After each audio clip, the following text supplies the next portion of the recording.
അസ്സലാമു അലൈക്കും വറഹ്മത്തുള്ളാഹി. ഇവിടെ കണ്ടോ ഒരു വണ്ടിയിൽ ഭക്ഷണമൊക്കെ കൊടുക്കുന്നുണ്ടോ? അത് ഇവിടെയുള്ള മിലിറ്ററികളുണ്ട് കേട്ടോ. നമ്മുടെ ഹറമിൻ്റെ അടുത്തുള്ള മിലിറ്ററിക്കാരുണ്ട്. അവർക്കുള്ള ഫുഡാണ്. അവർ കുറേ കഴിക്കും, കുറേ കഴിക്കില്ല. അന്നേരം മറ്റുള്ളവർക്കുള്ളത് കൊടുക്കും. ഇതൊക്കെ ഹറമിൽ ജോലി ചെയ്യുന്ന കുട്ടികളാണ് കേട്ടോ. അന്നേരം അവരൊക്കെ ഇങ്ങനെ സമയം ഏകദേശം ഒരു 9:45. അന്നേരം ഇവിടെ ഒരു സൂപ്പർ മാർക്കറ്റ് ഉണ്ടോ? ധനൂബ് എന്ന് പറഞ്ഞൊരു സൂപ്പർ മാർക്കറ്റൊക്കെ ഉണ്ട്. ക്ലോക്ക് ടവറിൻ്റെ അടിവശമാണ്. അന്നേരം എവിടെയാണ് ഇവരെ പാർക്കിങ്ങും കാര്യങ്ങളൊക്കെ, അതായത് ബസ്സുകൾ വന്ന് ഹാജിമാരെ ഇറക്കുന്നതും ഇവിടുന്ന് പിക്ക് ചെയ്ത് പോകുന്ന ഏരിയയാണ്. അന്നേരം ഇതിൽ കൂടിയാണ് നമ്മുടെ ഇന്ത്യൻ ഹജ്ജ് മിഷൻ ഹാജിമാരൊക്കെ നടന്നു പോകുക കേട്ടോ. അവരെ ബസ് സ്റ്റേഷൻ ഇതിൻ്റെ പുറകുവശത്താണ്. അന്നേരം ഞാൻ സംസം പുൾമാൻ എന്ന് പറഞ്ഞൊരു ഹോട്ടലുണ്ട് ഇവിടെ. അന്നേരം അതിൻ്റെ ഉള്ളിലുള്ള ക്ലോക്ക് ടവറിലേക്ക് എൻട്രി ചെയ്യാണ്. ഇവിടെ ഉള്ള കുറേ ദൃശ്യങ്ങൾ ഞാൻ നിങ്ങൾക്ക് കാണിച്ചു തരാണ് കേട്ടോ. അന്നേരം ഇവിടെ കുറേ ഹോട്ടലുകളുണ്ട്. പുൾമാൻ സംസം ഉണ്ട്, അതുപോലെ ഫയർമോണ്ട് ഉണ്ട്, റീതാജ് ഉണ്ട്, റോഫൽസ് ഉണ്ട്, സ്വിഷ് ഉണ്ട്, സ്വിഷ് മക്കാമുണ്ട്, മോൻപിക്ക് ഉണ്ട്, അതുപോലെ റോട്ടാനുണ്ട്. റിയാനെന്നും പറയും, റോട്ടാനെന്നും പറയും കേട്ടോ. അങ്ങനെ കുറേ ഹോട്ടലുകൾ, ഇൻ്റർനാഷണൽ ഹോട്ടലുകളുണ്ട്. അന്നേരം അതിലേക്കൊക്കെ ഇങ്ങനെ ആളിങ്ങനെ പോയിക്കൊണ്ടിരിക്കുകയാണ് കണ്ടോ. ഇത് സ്വിഷ് മക്കാം ഹോട്ടൽ കേട്ടോ. പിന്നെ ഇതിൻ്റെ വേറെ തന്നെ സ്വിഷ് എന്ന് പറഞ്ഞൊരു ഹോട്ടലുണ്ട്. നല്ലത് അനുഗ്രഹിക്കട്ടെ. നിങ്ങൾക്ക് ഇതൊക്കെ കാണിച്ചു തരാൻ പറ്റുന്നതിൽ ഒരുപാട് നമുക്ക് സന്തോഷമുണ്ട്.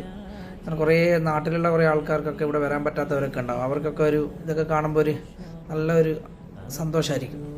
എന്നാലും ഞാൻ മുകളിലോട്ട് പോവാണ് കേട്ടോ. 4ാമത്തെ ഫ്ലോറിലേക്ക് പോവാണ്. അങ്ങനെ ആ കയറുന്നതിൻ്റെ ഇവിടയിൽ ഹാജിമാരൊക്കെ ഇങ്ങനെ കയറുന്നുണ്ട്. അവരുടെ കൂട്ടത്തിൽ തന്നെ കയറിയിട്ട് മുകളിലേക്ക് പോകേണ്ട പരിപാടിയാണ് കേട്ടോ. അതായത് ഇൻഷാ അല്ലാഹ് ഞാനങ്ങനെ മുകൾ ഭാഗത്തൊക്കെ എത്തി. അവിടുന്ന് കുറച്ച് നമ്മുടെ കേരളക്കാർ വളണ്ടിയേഴ്സ്, ഇവർ അങ്ങനെ വന്നതാണ് കേട്ടോ നാട്ടിൽ നിന്ന്. ഇവിടെ ഹാജിമാരെന്ന് വെച്ചിട്ട് ഒരു എറണാകുളക്കാരൻ, ഒരു കൊല്ലക്കാരൻ, ഒരു തൃശ്ശൂരുകാരൻ, അവരൊക്കെ ആയിട്ട് പരിചയപ്പെട്ടു. ഞാനങ്ങനെ അവർ മാസ്ക് ഇട്ടിട്ട് ഞാൻ പറഞ്ഞ ദൂരെ ഇന്ന ആൾക്കാരെ കണ്ടോട്ടെ, അങ്ങനെ ശരിക്കൊക്കെ ചെയ്തു. ഏതായാലും അൽഹംദുലില്ലാ, നിങ്ങളെ കൂട്ടുകാരൊക്കെ ആണെങ്കിൽ അറിയിക്കുക, ഇൻഷാ അല്ലാഹ് ദുആ ചെയ്യാം. എന്നാലും ഞാൻ അവിടുന്ന് അതൊക്കെ കഴിഞ്ഞ് താഴത്തേക്ക് ഇറങ്ങി. അന്നേരം ഹാജിമാരിങ്ങനെ വന്നുകൊണ്ടേ ഇരിക്കുന്നുണ്ട് കേട്ടോ. ഓരോരോ സ്ഥലങ്ങളിൽ നിന്ന്, രാജ്യങ്ങളിൽ നിന്ന് ഇങ്ങനെ ഹാജിമാർ വന്നുകൊണ്ടിരിക്കുക. അവരെ മുത്തവാഫ്, അവരെ ഏറ്റെടുക്കുന്ന ആൾക്കാരുണ്ട്. ഇവിടുത്തെ ഗവൺമെൻറ്റിൻ്റെ കീഴിലുള്ള ഹാജിമാർ വന്നു കഴിഞ്ഞാൽ അവരെ പാസ്പോർട്ടും കാര്യങ്ങളൊക്കെ വാങ്ങുന്നവരൊക്കെ ഉണ്ട്. എന്നിട്ട് അവർക്ക് നുസ്കിൻ്റെ കാർഡൊക്കെ കൊടുക്കും. കണ്ടോ, ഇവരാണ് അവരൊക്കെ. അതായത് റൂമൊക്കെ ചെക്ക് ചെയ്തിട്ട് അവർക്ക് പിന്നെ എത്ര ആളുടെ നോക്കിയിട്ട് പാസ്പോർട്ട് വാങ്ങിച്ച് അതിനാണ് നുസ്കിൻ്റെ കാർഡൊക്കെ കൊടുക്കും. കണ്ടോ, ഇത് ഓരോ സ്ഥലങ്ങളിൽ നിന്ന് ഹാജിമാർ ഇങ്ങനെ വന്നുകൊണ്ടേ ഇരിക്കുകയാണ്. ഇനി ഹജ്ജിന് ദിവസങ്ങൾ മാത്രമേ ഉള്ളൂ. ഇന്ന് 25. ഇനി നമുക്ക് കൂടി വന്നാൽ 10-14 ദിവസം ഉണ്ടാവും. നമ്മുടെ നാട്ടിൽ നിന്നൊക്കെ ഹാജിമാരൊക്കെ ഇങ്ങനെ വന്നുകൊണ്ടേ ഇരിക്കുന്നുണ്ട്. അന്നേരം ഇവിടെ കണ്ട ഇവരൊക്കെയാണ് ഞാൻ പറഞ്ഞത് മുത്തവാഫ്, അവരൊക്കെയാണ് പാസ്പോർട്ട് വാങ്ങുക കേട്ടോ. അൽഹംദുലില്ലാ, നല്ലൊരു കാഴ്ച. ഇനിയും നമുക്ക് കുറേ കാണാനുണ്ട്. ഞാൻ അറബിൻ്റെ മുറ്റവും അതുപോലെ കുറച്ച് കാഴ്ചകളൊക്കെ നിങ്ങൾ കാണിച്ചു തരാം കേട്ടോ. ഇവിടെ നമ്മൾ ഇറങ്ങുന്നിടത്ത് തന്നെ ഈ റിസപ്ഷൻ്റെ ഞാൻ വന്ന വഴിയാണ് കേട്ടോ ഇത് താഴത്ത്. എന്നാലും ഇതിൻ്റെ പുറത്തുള്ള കുറച്ച് കാഴ്ചകളൊക്കെ ഉണ്ട്. എന്നാൽ ഹാജിമാരൊക്കെ ഇങ്ങനെ പോകുന്നുണ്ടാവും. ഇനി നമുക്ക് ഹറമിൻ്റെ ഈ പുറത്തേക്കുള്ള കുറേ ഹാജിമാർ വരുന്നതും പോകുന്നതൊക്കെ കാണാം. ശരിക്കും നിങ്ങൾ ശ്രദ്ധിച്ച് നോക്കുകയാണെങ്കിൽ നിങ്ങളുടെ കുടുംബക്കാരൊക്കെ ഇതിലോട്ട് പോകുന്നതൊക്കെ കാണാൻ പറ്റും കേട്ടോ. ഞാനിതൊരു കുറച്ച് സമയം ഞാനിതിങ്ങനെ നിങ്ങൾക്ക് ഇവിടെ ഈ വഴിയിലുള്ള ഹാജിമാർ പോകുന്നതും വരുന്നതും അതുപോലെ ഇവിടുത്തെ ചെറിയ ചെറിയ ഷോപ്പുകളും ഇതൊക്കെ ഉണ്ട്. എന്നാൽ അതൊക്കെ നിങ്ങൾ കാണാം. ഇതൊക്കെ ക്ലോക്ക് ടവറാണ് കേട്ടോ. മൊത്തത്തിൽ ക്ലോക്ക് ടവറിൻ്റെ അടിഭാഗത്തും B2 അതുപോലെ B1, എന്നാൽ ഈ സ്ഥലങ്ങളിൽ നടക്കുന്ന ഓരോരോ കാര്യങ്ങളാണ് കേട്ടോ. ഇത് ബസ് സ്റ്റേഷനാണ് കാണുന്നത്. എന്നാൽ ഹാജിമാർ ബസ് ഇറങ്ങിയിട്ട് അവിടെ നിന്ന് ഇങ്ങനെ വരികയാണ് കണ്ടോ. ഇഷ്ടം പോലെ ഹാജിമാരിങ്ങനെ വരുന്നുണ്ട്. അതിൻ്റെ ഇടയിൽ അറമിൽ ജോലി ചെയ്യുന്ന ജോലിക്കാർ പോകുന്നുണ്ട് കണ്ടോ. അതുപോലെ അള്ളാഹു നിങ്ങൾക്കൊക്കെ ഇങ്ങനെയുള്ള സന്ദർഭങ്ങളിൽ ഇവിടെ വരാനും ഹജ്ജ് ചെയ്യാനും ഉംറ ചെയ്യാനുള്ള സൗഭാഗ്യം അള്ളാഹു തരട്ടെ.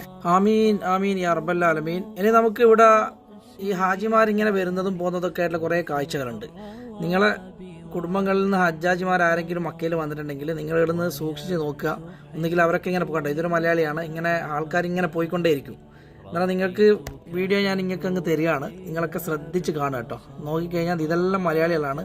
നിങ്ങളെ കുടുംബക്കാരൊക്കെ ആണെങ്കിൽ നിങ്ങൾ എഴുതി അറിയിക്കുക. ഇൻഷാ അല്ലാഹ് അവരുടെയൊക്കെ ദുആയിൽ നമ്മൾ ഉൾപ്പെടട്ടെ. ആമീൻ യാ റബ്ബൽ ആലമീൻ. കുറേ ഹാജിമാരിങ്ങനെ വന്ന് ഇവിടെയൊക്കെ ഇറങ്ങുന്നുണ്ട്. എന്നാൽ കുറച്ച് സമയം നമുക്ക് ഇവിടുത്തെ കാഴ്ചകളൊക്കെ ഒന്ന് പകർത്താം കേട്ടോ. ഇൻഷാ أല്ലാഹ്.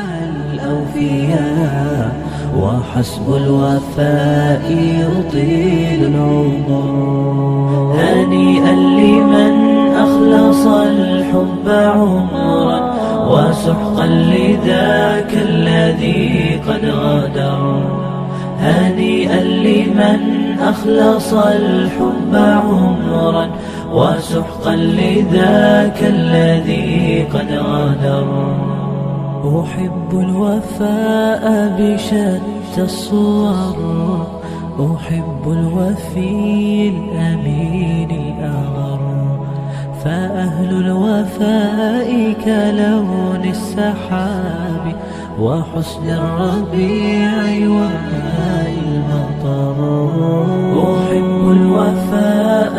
بشتى الصور أحب الوفي الأمين الأغر فأهل الوفاء كلون السحاب وحسن الربيع وماء المطر مقامهم فوق رأس الجبال وفوق الروابي وعند القمر ويا من تحب غياب الوفاء رأيتك تهوى غياب البصر وكم قائل قد أضعت حياتي وفيا لأجل هناء البشر أقول له أفلح الأوفياء وحسب الوفاء يطيل العمر هنيئا لمن أخلص الحب عمرا وسحقا لذاك الذي قد غدر هنيئا لمن أخلص الحب عمرا وسحقا لذاك الذي قد غدر أحب الوفاء بشتى الصور أحب الوفي الأمين الأغر فأهل الوفاء كلون السحاب وحسن الربيع وماء المطر أحب الوفاء بشتى الصور أحب الوفي الأمين الأغر فأهل الوفاء كلون السحاب വീഡിയോ ഒക്കെ കണ്ടു സന്തോഷിച്ചു എന്ന് കരുതുന്നു. ഇനി നമുക്ക് ഹറമിൻ്റെ മുകളിലെ കുറച്ച് കാഴ്ചകളൊക്കെ ഒന്ന് കാണാം. ഇപ്പോൾ ഡയറക്റ്റായിട്ട് ഹറമിലേക്ക് പോകാൻ കഴിയില്ല, കാരണം ഇവിടുന്ന് ഹാജിമാർ നിസ്കാരം കഴിഞ്ഞിട്ട് ഇറങ്ങിയിട്ട് ഇങ്ങനെ വരികയാണ്. എന്നാലും അവരെ ക്രോസ് ചെയ്തിട്ട് അവിടെ ഇപ്പം ബ്ലോക്ക് ആയിരിക്കും. മുകളിലോട്ട് ഇപ്പം ഇനി ആരെയും അങ്ങോട്ട് പ്രവേശിപ്പിക്കില്ല. അതിന് വേറൊരു വഴി തിരഞ്ഞെടുത്തതെന്ന് പറഞ്ഞു കഴിഞ്ഞാൽ സിഷ് ഹോട്ടലിൻ്റെ ഇവിടെ അജാദ് മസാഫി ഭാഗത്ത് ക്ലോക്ക് ടവറിൻ്റെ ഒരു ഭാഗമുണ്ട്. അവിടെ നിന്നൊരു ഹോട്ടലുണ്ട്, സിഷ് ഹോട്ടൽ. എന്നാലും അവിടെ ആ വഴിയിൽ ഇങ്ങനെ പോയിട്ട് നേരെ മുകളിൽ കയറി കഴിഞ്ഞാൽ മസാഫി ഭാഗത്തെത്തും. എന്നാൽ അതാകുമ്പോൾ തിരക്ക് കുറയും കേട്ടോ. ഈ റോഡ് തിരക്ക് കുറയും. എന്നാൽ ആ വഴി തിരഞ്ഞെടുത്തതാണ് കേട്ടോ. നമുക്ക് ഈ വഴിയിലുള്ള കുറച്ച് കാഴ്ചകൾ ഇങ്ങനെ കാണാം. ഹാജിമാർ കുറച്ച് ഐഡിയ ഉള്ള ഹാജിമാരൊക്കെ ഈ വഴി ഇങ്ങനെ വരും കേട്ടോ. ഹറമിന്ന് 3-ാം നമ്പർ ബാത്റൂമിൻ്റെ അതിലേ വന്നിട്ട് അജാദ് മസാഫിയിലോട്ട് ഇങ്ങനെ വന്നിട്ട് ഇവിടുന്ന് സിഷ് ഹോട്ടലിൻ്റെ അടുത്ത് താഴത്തേക്ക് ഇറങ്ങിയിട്ട് ഇവിടുന്ന് ക്രോസ് ചെയ്തിട്ട് ബസ് സ്റ്റേഷനിലേക്ക് പോകും. അങ്ങനെ പോവാം. ഞാനങ്ങനെ ഈ സിഷ് ഹോട്ടലിൻ്റെ എൻട്രൻസിലെത്തി കേട്ടോ. ഇത് അജാദ് മസാഫിയാണ് കാണുന്നത്. ഇലാഫ് ഹോട്ടലൊക്കെയാണ് കാണുന്നത് കണ്ടോ. ഹാജിമാർ ഇവിടെ ഇങ്ങനെ 3-ാം നമ്പർ ബാത്റൂമിൻ്റെ അടുത്ത് ഇങ്ങനെ ഹാജിമാർ ഇങ്ങനെ റിയാ ബക്ഷ് അതുപോലെ ബീർവാലി മസാഫിയിലേക്കൊക്കെ ഒഴുകിക്കൊണ്ടിരിക്കുകയാണ്. ഞാൻ ഇവിടെ നിന്ന് ഇങ്ങനെ പകർത്താണ് കേട്ടോ. ഇൻഷാ അല്ലാഹ് നിങ്ങൾക്കൊക്കെ അള്ളാഹു ഇങ്ങനെയുള്ള സന്ദർഭങ്ങളിൽ വന്നിട്ട് പങ്കെടുക്കാൻ അള്ളാഹു തൗഫീഖ് ചെയ്യട്ടെ. ആമീൻ യാ റബ്ബൽ ആലമീൻ. ഇവിടെയൊക്കെ പുതിയ പുതിയ ഓഫീസുകളും കാര്യങ്ങളൊക്കെ വരുന്നുണ്ട് ഈ ഭാഗത്ത് കേട്ടോ. നമ്മുടെ ഹാജിമാർ മാത്രമല്ലാതെ വേറെ ഒരാൾക്ക് ഇവിടെ ഇങ്ങോട്ട് പ്രവേശനമില്ല. പണ്ട് കാലങ്ങളിലൊക്കെ ഇഷ്ടംപോലെ വളണ്ടിയേഴ്സും എല്ലാ സംഘടനയുടെ വളണ്ടിയേഴ്സും രാഷ്ട്രീയ പാർട്ടിൻ്റെ വളണ്ടിയേഴ്സൊക്കെ ഇവിടെ നമുക്ക് സഹകരിക്കാനുണ്ടായിരുന്നു. പക്ഷെ ഇപ്പോൾ അതൊന്നുമില്ല. ഇപ്പോൾ ഒറ്റ ആൾക്കാരിങ്ങനെ കോട്ടിട്ടിട്ട് അവിടെ ഇവിടെ നിൽക്കും, പേടിച്ചിട്ടാണ്. എന്നാലും അവർ കാരണം നമ്മുടെ ഹാജിമാർ എന്നുള്ള രീതിയിൽ അവർക്ക് എന്തെങ്കിലും വഴി പറഞ്ഞു കൊടുക്കാനൊക്കെ പെട്ടെന്ന് പോലീസുകാർ പിടിച്ചു കഴിഞ്ഞാൽ പോകാൻ പോകേണ്ടി വരും. അതുപോലെ തന്നെ എല്ലാ സംഘടനക്കാരും പറയുന്നുണ്ട്, നിങ്ങളുടെ സ്വന്തം ഉത്തരവാദിത്തത്തോട് കൂടിയിട്ട് നിങ്ങൾ കോട്ടിട്ട് നിൽക്കുകയാണെങ്കിൽ വേറെ എന്തെങ്കിലും ഒരു പ്രശ്നം വന്നു കഴിഞ്ഞാൽ നമ്മൾ ഉത്തരവാദികളല്ല എന്ന് പറയുന്നുണ്ട് കേട്ടോ. ഇവിടെ നിങ്ങൾ കണ്ടോ, നേരെ 2 ബസ് അവിടെ നിർത്തിയിട്ടുണ്ട്. അതാണ് മസ്കൂത്തിലേക്ക് വന്നത്. ഇന്ത്യൻ അഡ്മിഷൻ്റെ ഹാജിമാർ പോകുന്ന വഴിയാണ് കേട്ടോ. അന്നേരം മക്കാരിം ഹോട്ടലും മിലാഫ് ഹോട്ടലൊക്കെ അവിടെയാണ്. മസാഫി എന്ന് പറയാം അവിടെ. അത് രണ്ടും ക്ലോക്ക് ടവറിൻ്റെ പുറകിലാണ് കണ്ടോ. മസ്കൂത്തിലേക്ക് പോകുന്ന ബസ്സാണ് നമ്മൾ കണ്ടത്, നേരത്തെ ഫസ്റ്റ് കണ്ടത്. ക്ലോക്ക് ടവറിൻ്റെ അടി ഞാൻ നേരത്തെ കയറി വന്നല്ലോ താഴത്തുനിന്ന്. അന്നേരം അവിടെ ഒരു ബസ് സ്റ്റേഷൻ ഉണ്ട്, പക്ഷേ വലിയൊരു ഗർത്തത്തിലാണ്. ക്ലോക്ക് ടവറിന് നേരെ താഴത്ത്. അന്നേരം അടിയിലും മുകളിലാണ് കേട്ടോ. അന്നേരം ഞാൻ അവിടെ നിന്ന് കയറി വന്ന മുകൾ ഭാഗത്താണ് മസാഫി എന്ന് പറയാം. നമ്മൾ ആ ബസ് ഇപ്പം കണ്ടത് ഇതാണ്. ഞാൻ ദൃശ്യങ്ങളൊക്കെ പകർത്തി ഹറമിൻ്റെ ഇതൊക്കെ നിങ്ങൾക്കൊന്ന് കാണണ്ടേ. അന്നേരം കുറച്ച് വിശപ്പുണ്ട്, അന്നേരം ഭക്ഷണം കഴിക്കണം. പിന്നെ അതിന് വേണ്ടിയിട്ട് ഇങ്ങനെ ഹറമ് വഴി ഇങ്ങനെ പോയിട്ട് ക്ലോക്ക് ടവറിലേക്ക് പോവാണ്. അതിൻ്റെ ഇടയിലുള്ള ഈ ഭാഗങ്ങളൊക്കെ ഒന്ന് പകർത്തുക. ഇവിടെയൊക്കെ ചായയൊക്കെ കൊടുക്കുന്നുണ്ട് കേട്ടോ. കണ്ടോ, ഹാജിമാരൊക്കെ ചായക്കൊക്കെ ഇങ്ങനെ ഭയങ്കര തിക്കും തിരക്കൊക്കെ ആക്കുന്നുണ്ട്. ഞാനങ്ങനെ ഹറമിലെത്തി അൽഹംദുലില്ലാ. ഇവിടെ ഫുള്ളായിട്ട് ഹാജിമാർ മാത്രമാണ് കണ്ടോ. നമ്മുടെ ഒരു ആൾക്കാർ പോലും ഇവിടെയൊന്നും അങ്ങനെ കാണാനില്ല. അത്യാവശ്യം ഈ വെള്ള മാർബിൾ ഇട്ടിട്ട് മാത്രം അങ്ങോട്ടൊക്കെ നമുക്ക് അത്യാവശ്യം ഇവിടെ ജോലി ചെയ്യുന്നവർക്ക് മാത്രം കോട്ടിട്ട് നിൽക്കുന്ന ഒരു സംവിധാനമൊക്കെ ഉണ്ട്. പക്ഷെ പിടിക്കപ്പെട്ട് എന്തെങ്കിലും ഇതായി കഴിഞ്ഞാൽ അവർ കൊണ്ടുപോയി കഴിഞ്ഞാൽ നമുക്കൊന്നും പറയാനും പറ്റില്ല. എന്തായാലും അൽഹംദുലില്ലാ ഹൈറാക്കട്ടെ. ഞാനങ്ങനെ ക്ലോക്ക് ടവറിൻ്റെ താഴത്തേക്ക് ഇറങ്ങാണ് കേട്ടോ. ഇതെവിടെയാണ് ചെക്കിങ് കേട്ടോ. എന്നിട്ട് ചെക്കിങ്ങിൻ്റെ ഇടയിൽ കൂടി ഞാൻ താഴത്തേക്ക് ഇറങ്ങാണ്. എന്നിട്ട് ഇവിടുന്ന് വരുമ്പോൾ നമ്മൾ ഇക്കാമയും കാര്യങ്ങളും തസരിയൊക്കെ നോക്കും, എന്നിട്ട് ഇങ്ങോട്ട് കയറ്റി വിടും. ഏതായാലും ഇനി ഭക്ഷണമൊക്കെ കഴിക്കാണ്ട് ക്ലോക്ക് ടവറിൻ്റെ മുകളിലുള്ള കുറച്ച് ദൃശ്യങ്ങളും തിരക്കൊക്കെ ഒന്ന് കണ്ടാലോ നമുക്ക്. അങ്ങനെ ഞാൻ ക്ലോക്ക് ടവറിലെ 4ാമത്തെ ഫ്ലോറിലെത്തി. അവിടെ ഒരു വലിയൊരു സൂപ്പർ മാർക്കറ്റ് ഉണ്ട്, അബ്രാജ് സൂപ്പർ മാർക്കറ്റ്. അതിലെ ട്രോളിയും കാര്യങ്ങളൊക്കെ തള്ളിപ്പോകുന്നതാണ് ഈ കാണുന്നത് കേട്ടോ. എന്നാൽ അതൊന്ന് വീഡിയോ എടുത്തതാണ്. ഇവിടെ വലിയൊരു ബേക്കറി ഉണ്ട്, ഈ അബ്രാജിൻ്റെ തന്നെ ഒരു ബേക്കറി. അതിലുള്ള കാര്യങ്ങളൊക്കെ നമുക്കൊന്ന് കാണാം കേട്ടോ. അതിൽ കുറേ വെറൈറ്റി സാധനങ്ങളൊക്കെ നമുക്ക് കാണാൻ പറ്റും. കണ്ടോ, ഇഷ്ടംപോലെ സാധനങ്ങളുണ്ട്. എന്നാൽ നിങ്ങൾ അറമിലൊക്കെ വരികയാണെങ്കിൽ ഉംറക്കും ഹജ്ജിനൊക്കെ വരുന്ന സമയത്ത്, ഹജ്ജിനൊക്കെ എപ്പോൾ റഷായിരിക്കും, ഉംറക്കൊക്കെ വരുന്ന സമയത്ത് 1-ാം നമ്പർ ഗേറ്റ് നേരെ ഓപ്പോസിറ്റ് ക്ലോക്ക് ടവറിൻ്റെ ഉള്ളിലേക്ക് വരിക. അവിടെ 4ാമത്തെ ഫ്ലോറിലേക്ക് വരിക. അവിടെ അബ്രാജ് സൂപ്പർ മാർക്കറ്റ് ഉണ്ട്. ഫുഡൊക്കെ കഴിക്കാൻ 3ഉം 4ഉം ഫുഡ് കോർട്ടാണ് കേട്ടോ. ഇഷ്ടംപോലെ ഫുഡൊക്കെ കിട്ടും. അതാ അൽഹംദുലില്ലാ ഞാൻ ഇതിൻ്റെ ലാസ്റ്റ് ഭാഗത്ത് ഇന്നത്തെ പ്രഭാതം കൂടി ഞാൻ ആഡ് ചെയ്യുന്നുണ്ട്. അതും കൂടി നിങ്ങൾ കാണുക. പടച്ച റബ്ബിൻ്റെ അനുഗ്രഹം നിങ്ങൾക്കൊക്കെ ഉണ്ടാവട്ടെ. ഈ സൂപ്പർ മാർക്കറ്റിൻ്റെ ഒരു വീഡിയോസ് ഞാൻ ചെയ്യുന്നുണ്ട് കേട്ടോ. ഇൻഷാ അല്ലാ ഫുള്ളായിട്ട് ഞാനൊന്ന് കാണിച്ചു തരാം ഒരു ദിവസം. അതായത് ഇപ്പോൾ ഹജ്ജിൻ്റെയൊക്കെ സീസൺ ആയതുകൊണ്ട് കുറച്ച് തിരക്കും കാര്യങ്ങളൊക്കെ ഉണ്ട്. അതിൻ്റെ ഇടയിൽ ഒപ്പിയെടുത്ത് നിങ്ങളിലേക്ക് എത്തിക്കുകയാണ്. നിങ്ങളൊക്കെ കാണുക. ഇൻഷാ അല്ലാ നിങ്ങൾക്കൊക്കെ ഹജ്ജ് ചെയ്യാനും ഉംറ ചെയ്യാനൊക്കെ അള്ളാഹു അവസരം ഒരുക്കി തരട്ടെ. ആമീൻ യാ റബ്ബൽ ആലമീൻ. ഈ പ്രത്യേകിച്ച് ഞാൻ ഈ സൂപ്പർ മാർക്കറ്റിൻ്റെ ഒരു വീഡിയോ ഞാൻ ചെയ്യുന്നുണ്ട്. ഇൻഷാ അല്ലാ അത് സമയം കിട്ടുമ്പോൾ ഹജ്ജൊക്കെ കഴിഞ്ഞിട്ട് ഞാൻ പകർത്തിയിടുന്നതായിരിക്കും. ഇനി നമുക്ക് ഇതിൻ്റെ നേരെ കുറച്ചപ്പുറത്ത് ഫുഡുണ്ട്, ഫുഡ് കോർട്ട്. അതൊന്ന് കണ്ടാലോ പോയിട്ട്. കണ്ടോ, ഇവിടെ നിങ്ങൾ കണ്ടോ ഇഷ്ടംപോലെ ആജിമാൻ നിസ്കാരം കഴിഞ്ഞിട്ട് ഫുഡ് കഴിക്കുന്നതായി കാണുന്ന കേട്ടോ. എന്നിട്ട് വിശാലമായിട്ട് ഇരിക്കാനും നമുക്ക് ഭക്ഷണം കഴിക്കാനൊക്കെ ഉള്ള സൗകര്യങ്ങളുണ്ട്. അവിടുന്ന് വാങ്ങുക, ഇവിടെ വന്ന് ഇരിക്കുക, കഴിക്കുക. ഏതായാലും ഞാൻ ഭക്ഷണം കഴിക്കാനുണ്ട്. ഭക്ഷണമൊക്കെ കഴിച്ചിട്ട് ഇൻഷാ അല്ലാ പ്രഭാതത്തിലെ വീഡിയോസും കൂടി ഞാൻ ഇതിലേക്ക് ഉൾക്കൊള്ളിക്കും. അതൊക്കെ നിങ്ങൾ കാണുക. അതുപോലെ തന്നെ പ്രത്യേകം പറയാനുള്ളത് ഫലസ്തീൻ ജനതയ്ക്ക് വേണ്ടി നിങ്ങൾ മനമുരുകി പ്രാർത്ഥിക്കണം കേട്ടോ. അവർക്ക് വേണ്ടി പ്രത്യേകം.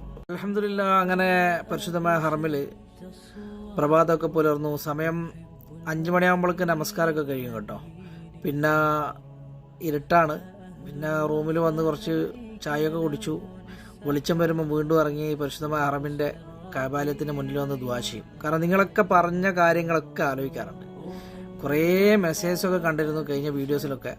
പല പ്രയാസങ്ങൾ പറഞ്ഞിട്ട്, അസുഖങ്ങൾ പറഞ്ഞിട്ട്, അതുപോലെ ഭർത്താവിൻ്റെ വിഷയങ്ങൾ പറഞ്ഞിട്ട്, അതുപോലെ മക്കൾക്ക് നാഫിയ ഇൽമു കിട്ടാൻ വേണ്ടിയിട്ട്, അങ്ങനെ കുറേ തേറ്റില്ലാത്ത വിഷയങ്ങളുണ്ട്. എല്ലാവരുടെ പേരും എടുത്ത് പറയാൻ എനിക്ക് കഴിയില്ല. നിങ്ങളൊക്കെ പറയുന്ന കാര്യങ്ങളെ വായിക്കാറുണ്ട് സമയം കിട്ടുമ്പോഴൊക്കെ. അതൊക്കെ മനസ്സിൽ ഉൾക്കൊള്ളാറുണ്ട്. ഈ അള്ളാഹുവിൻ്റെ ഭവനം നമ്മളിവിടുന്ന് കാണുമ്പോൾ അതൊക്കെ എൻ്റെ മനസ്സിൽ കൂടി ഇങ്ങനെ ഓടി മറിയാറുണ്ട് കേട്ടോ. പഠിച്ചവനെ നിങ്ങൾ എന്താണ് ഉദ്ദേശിച്ചത് അതൊക്കെ നിങ്ങൾക്ക് സഫലീകരിച്ചു തരും. തീർച്ചയാണ് ഈ ഭവനം നമുക്കൊക്കെ എത്രയോ അനുഭവങ്ങളുള്ളതാണ്. പരിശുദ്ധമായ ഹറമിൻ്റെ ഈ കഅബാലയത്തിൽ വെച്ചിട്ട് വലിയ വലിയ മാറാ രോഗങ്ങൾ വരെ അള്ളാഹു ശിഫയാക്കി തന്നിട്ടുണ്ട് നമ്മളെ കുടുംബങ്ങളിലൊക്കെ. എന്നാൽ അതൊക്കെ ഈ ഭവനത്തിൻ്റെ ഏറ്റവും വലിയൊരു മഹത്വത്തിൽപ്പെട്ടതാണ്. എന്നാൽ നമ്മൾ ഈ മണ്ണിൽ നിന്നുകൊണ്ട് ദുആ ചെയ്യുമ്പോൾ നിങ്ങളൊക്കെ ഏതൊക്കെയോ ഭാഗത്തിരിക്കുന്നവരാണ്. ലോകത്തിൻ്റെ ഏതോ മൂലയിലിരിക്കുന്നത് നമ്മളുമായിട്ട് ഇങ്ങനെയുള്ളൊരു സംവിധാനം ഉള്ളത് കൊണ്ട് നമ്മളങ്ങനെ എഴുതി അറിയിക്കുമ്പോഴൊക്കെ അതൊക്കെ മനസ്സിൽ കൂടി ഇങ്ങനെ പതിഞ്ഞു പോകും. എന്നാലും പടച്ചവന് നിങ്ങളുടെ എല്ലാ പ്രയാസത്തിനും അള്ളാഹു അറുതി വരുത്തി തരും. തീർച്ചയാണ്. ഏതായാലും കണ്ടോ ഈ ആഫ്രിക്കക്കാരാണ് കേട്ടോ ഇവരൊക്കെ. എന്നിട്ട് ഇവരൊക്കെ തവാഫ് ചെയ്യുന്ന സമയത്ത് നമ്മളൊക്കെ അടുത്തുണ്ടെങ്കിൽ തീർച്ചു അത്രയും ശക്തിവാന്മാരാണ് അവരൊക്കെ. ഏതായാലും അള്ളാഹു നമ്മുടെ പ്രാർത്ഥനകൾ കബൂൽ ചെയ്യട്ടെ. എല്ലാ പ്രയാസങ്ങളും നമ്മൾ അള്ളാഹു കരകയറ്റട്ടെ. മുസീബത്തുകളൊക്കെ വരാനിരിക്കുന്നത് അതൊക്കെ അള്ളാഹു തട്ടി മാറ്റിത്തരട്ടെ. അതുപോലെ നമ്മുടെ മക്കൾക്കൊക്കെ നാഫിയ ഇൽമു അല്ലാഹു പ്രദാനം ചെയ്യുമാറാട്ടെ. അതുപോലെ തന്നെ നമ്മുടെ കുടുംബത്തിൽ ആരെങ്കിലും വാർദ്ധക്യത്തിലിരിക്കുന്നവരുണ്ടെങ്കിൽ അവർക്കൊക്കെ അള്ളാഹു ഷിഫ നൽകട്ടെ. അതുപോലെ വേദന അനുഭവിച്ച് ഹോസ്പിറ്റലുകളിലും അവിടെ ഇവിടെയൊക്കെ കിടക്കുന്നവരുണ്ടെങ്കിൽ അവരുടെയൊക്കെ അസുഖങ്ങൾ അള്ളാഹു കാമിലാ ഷിഫ നൽകട്ടെ. ആമീൻ യാ റബ്ബൽ ആലമീൻ. അതാണ് എനിക്ക് ഇവിടുന്ന് ഏറ്റവും കൂടുതൽ പ്രാർത്ഥിക്കാനുള്ളത് കേട്ടോ. ഈ പരിശുദ്ധമായ കഅബാലയത്തിൽ വെച്ചിട്ട് നമുക്ക് സാമ്പത്തികമായിട്ടൊന്നും നിങ്ങൾക്കൊന്നും തരാൻ പറ്റാത്ത ഒരവസ്ഥയാണല്ലോ. നമുക്ക് പരസ്പരം അറിയില്ല. അറിയുന്നവരുണ്ടെങ്കിൽ തന്നെ നമുക്ക് ഒരു പരിമിതി ഉണ്ടല്ലോ. അങ്ങനെ തീർച്ചയായിട്ടും നിങ്ങൾക്കൊക്കെ എപ്പോഴും ദുആയുണ്ട്. അള്ളാഹു ഖൈറാക്കട്ടെ. നമ്മൾ പരസ്പരം സ്നേഹവും ബന്ധമൊക്കെ ഊട്ടി ഉറപ്പിക്കുക ജീവിതത്തിൽ. നമ്മൾ എവിടെയാണ് എപ്പോഴാണ് അവസാനിക്കുക എന്ന് പറയാൻ കഴിയില്ല. എത്രയോ അഹങ്കരിച്ച് നടക്കുന്നവരൊക്കെ പെട്ടെന്നായിരിക്കും നമുക്ക് ഒരു മാപ്പ് പോലും പറയാനുള്ള സമയം ഉണ്ടാവില്ല. അന്നേരം ഇതിനിടയ്ക്ക് വഴിയൊക്കെ എന്തൊക്കെയോ വഴിയിലെ വിഷയമൊക്കെ പറഞ്ഞിട്ട് ഞാൻ ഇതിൽ എഴുതിയിട്ടുണ്ട്. അതൊക്കെ ഞാൻ ഇങ്ങനെ പറഞ്ഞു. വഴിയൊക്കെ കൊടുക്കാണ്ടിരിക്കുമ്പോഴുള്ള ആ പ്രയാസങ്ങളൊക്കെ ഓരോരോ വീട്ടിലൊക്കെ. ഏതായാലും മഴക്കെടുതിയൊക്കെയാണ് നാട്ടിൽ. എല്ലാവരും സൂക്ഷ്മത പാലിക്കുക, ഒന്നും എടുത്ത് ചാടരുത് എല്ലാ കാര്യത്തിലും. മഴയൊക്കെ ചോർന്നിട്ട് ഒക്കെ പോയാൽ മതി. വണ്ടിയൊക്കെ എടുത്തു പോകുമ്പോൾ മക്കളൊക്കെ ശ്രദ്ധിക്കുക. കാരണം റോഡുകളൊക്കെ വളരെ പ്രയാസത്തിൽ കൂടിയാണ് നമ്മുടെ നാടൊക്കെ കടന്നു പോകുന്നത്. അന്നേരം കുതിർന്ന് നിൽക്കുന്ന മണ്ണാണ്. അന്നേരം അതൊക്കെ നമ്മൾ ഈ വെള്ളം, അതുപോലെ പുഴ, തോടുകൾ, നമ്മളെ മക്കളെയൊക്കെ നമ്മൾ ശ്രദ്ധിക്കുക. പ്രത്യേകം ഉണർത്താനില്ലല്ലോ, പല അപകടങ്ങളും നമ്മൾ മീഡിയകളിൽ കാണുന്നതല്ലേ. ഏതായാലും ഇൻഷാ അല്ലാഹ് അള്ളാഹു നമ്മളെയൊക്കെ കാത്ത് സംരക്ഷിക്കട്ടെ. റബ്ബിൻ്റെ അനുഗ്രഹം നമുക്കൊക്കെ ഉണ്ടാവട്ടെ. നമ്മുടെ ഈ വീഡിയോ കാണുന്ന എല്ലാ കുടുംബത്തിലും പഠിച്ചവന് ഖൈറ് തരട്ടെ. ആമീൻ ആമീൻ യാ റബ്ബൽ ആലമീൻ. അതുപോലെ അസുഖങ്ങളൊക്കെ ഉണ്ടെങ്കിൽ അതൊക്കെ അള്ളാഹു കാമിലായ ശിഫ തന്ന് റാഹത്തുള്ള ജീവിതം നൽകട്ടെ എല്ലാവർക്കും. കണ്ടോ പരിശുദ്ധമായ കാബാലയത്തിൻ്റെ ഒരു ദൃശ്യം, പരിശുദ്ധമായ അറബിൻ്റെ മുറ്റൊക്കെ ഹാജിമാരെ കൊണ്ട് നിറഞ്ഞിട്ട്. അൽഹംദുലില്ലാഹ് നിങ്ങൾക്കും അള്ളാഹു ഇവിടെ വരാനും ഇത് കാണാനും ഹജ്ജ് ചെയ്യാനും ഉംറ ചെയ്യാനൊക്കെ അള്ളാഹു തൗഫീഖ് ചെയ്യട്ടെ. ആമീൻ യാ റബ്ബൽ ആലമീൻ. അതുപോലെ നമ്മുടെ ഇടയിൽ ആരെങ്കിലും പ്രയാസപ്പെടുന്നവരുണ്ടെങ്കിൽ, നമുക്കറിയുന്നവരൊക്കെ ആണെങ്കിൽ അയൽവാസികളും അങ്ങനെയൊക്കെ ഉണ്ടെങ്കിൽ അവർക്കൊക്കെ വേണ്ടി ദുആ ചെയ്യുക. അവരുടെ പ്രയാസങ്ങളിൽ നിങ്ങളെ കൊണ്ട് എന്തെങ്കിലും ചെയ്യാൻ പറ്റുമെങ്കിൽ ചെയ്തു കൊടുക്കുക. എന്നാലും നമ്മൾ എല്ലാ ദുനിയാവിൽ നമ്മളെപ്പോഴും ഇവിടെ ഉണ്ടാവണമെന്നില്ല. ഏത് നിമിഷവും നമ്മളിവിടെ വിട പറഞ്ഞു പോകും. എന്നാൽ അതിന് മുന്നേ നമ്മൾ നല്ല കാര്യങ്ങൾ ചെയ്യുക. എല്ലാവരുമായിട്ട് നല്ല സൗഹൃദത്തിലും ബന്ധത്തിലൊക്കെ ആവുക. എല്ലാവർക്കും ഇന്നത്തെ ഈ പ്രഭാതം സന്തോഷവും സമാധാനം നിറഞ്ഞതാവട്ടെ. ഇനിയും ഹജ്ജിൻ്റെ വീഡിയോസൊക്കെ ഞാൻ ചെറുങ്ങനെ എടുത്തിട്ട് നിങ്ങളിലേക്ക് അയക്കും. ഇവിടെയൊക്കെ കണ്ടോ ഹാജിമാരൊക്കെ സാധാരണ ഹജ്ജിന് ഇങ്ങനെയൊന്നുമല്ല, ഫുള്ളായിട്ട് നിറഞ്ഞ് കവിഞ്ഞ് ഒഴുകും ഇവിടെയൊക്കെ. പക്ഷെ ഇതൊക്കെ വളരെ സ്ട്രിക്റ്റ് ആയിട്ടാണ് ഈ വർഷത്തെ ഹജ്ജ് നടത്തിക്കൊണ്ടു പോകുന്നത്. ഇൻഷാ അല്ലാഹ് എല്ലാവർക്കും സുഖകരമായ ഹജ്ജ് ചെയ്യാനുള്ള സൗഭാഗ്യം അള്ളാഹു നൽകട്ടെ. നാട്ടിൽ നിന്നൊക്കെ ഇഷ്ടംപോലെ ആൾ വന്നിട്ടുണ്ട്. അവരുടെ ഹജ്ജ് ഉംറയൊക്കെ മഖബൂലും മബ്റൂറുമായി അള്ളാഹു സ്വീകരിക്കുമാറാകട്ടെ. ആമീൻ യാ റബ്ബൽ ആലമീൻ. അടുത്ത വീഡിയോസിന് വേണ്ടി കാത്തിരിക്കുക ഇൻഷാ അല്ലാഹ്. അസ്സലാമു അലൈക്കും വറഹ്മത്തുള്ളാഹി.